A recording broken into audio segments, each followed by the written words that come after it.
ये पार्टियां जो लगातार इनमें फूट हो रही है, इसका उद्देश्य सिर्फ एक ही है। और आप सब जानते हैं कि सरकार जब भाजपा की बनी थी तो उनको 240 सांसद जीतकर जनता ने दिए थे। 240 सरकार चलाने के लिए उनका कोalition एनडीए का बन गया, सरकार चल रही है।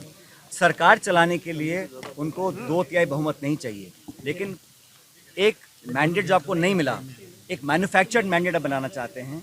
आप अलग अलग पार्टी के साथ नीचे कौन से बिल, वो बिल जो परिसीमन का बिल जो गिर गया था सदन के अंदर, उसको दोबारा लाना चाहते हैं और एक मैन्युफैक्चर्ड मैंडेट के माध्यम से वो काम कर रहे हैं जिसका जनता ने आपको कभी परमिशन नहीं दी।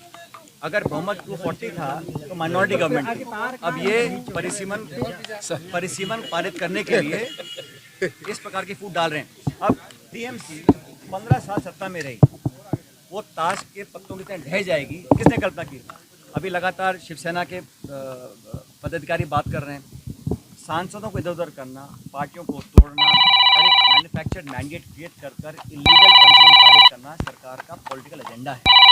और इस पॉलिटिकल एजेंडा को जनता पूरा नहीं होने देगी, क्योंकि पहले जनगणना होनी जरूरी है, जनगणना के बाद एक कमीशन बनता है, उसके बाद परिसीमन बनता है। ये पहले परिसीमन करना चाहते हैं बिना किसी सेंसस के। जब आंकड़ा हमारे पास आया नहीं है तब आप किस आधार पर परिसीमन करेंगे?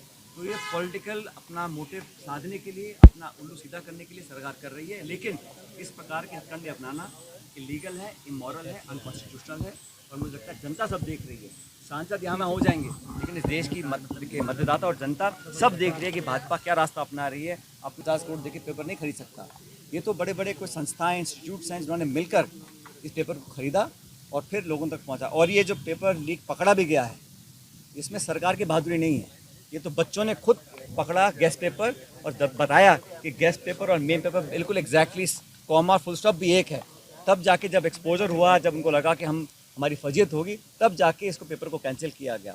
और इतने सारे लोग राजस्थान में पकड़े गए थे, सीकर में पकड़े गए थे, उन पर चार्जशीट क्यों नहीं, FIR क्यों नहीं, क्यों उनको छोड़ दिया गया? तो सरकार भी, राजस्थान सरकार को भी जिम्मेदारी को समझना पड़ेगा। महाराष्ट्र में कई प्रकरण सामने आए, लेकिन राजस्थान में हमेशा हमारा नाम आता है। क्यों आता है? कौन वो लोग हैं? और 2.5 साल बाद भी सरकार अगर अभी तक उनको नहीं पकड़ पाई तो क्या कारण है? और क्या विश्वास हमें है कि अगले 2 साल में पकड़ लेंगे? तो आप जब विपक्ष में रहते हैं तो बड़े बड़े दावे करते हैं। जो लोग इन्वॉल्व हैं पेपर लीकेज में, पेपर को सप्लाई करने में, उन बड़े लोगों को कब पकड़ेंगे? किनका संरक्षण प्राप्त है? ये खुलासा करना पड़ेगा ना। जनता पूछ रही है कि आप अपनी छाती पीट रहे हैं कि हमने बहुत कामयाबी हासिल कर ली है, आपने सिर्फ कैंसिल किया और री एग्ज़ाम किया, और अब ये टेलीग्राम को बैन कर रहे हैं, अलग अलग ऐप्स को बैन कर रहे हैं। इससे क्या लाभ होगा? जिसको चोरी करनी चोरी करेगा।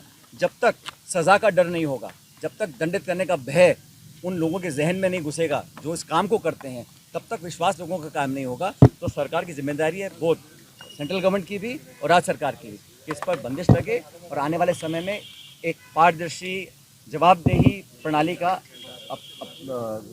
क्रियान्वयन करने की जिम्मेदारी मैं समझता हूँ दोनों सरकारों की। Thank you sir. Thank you sir.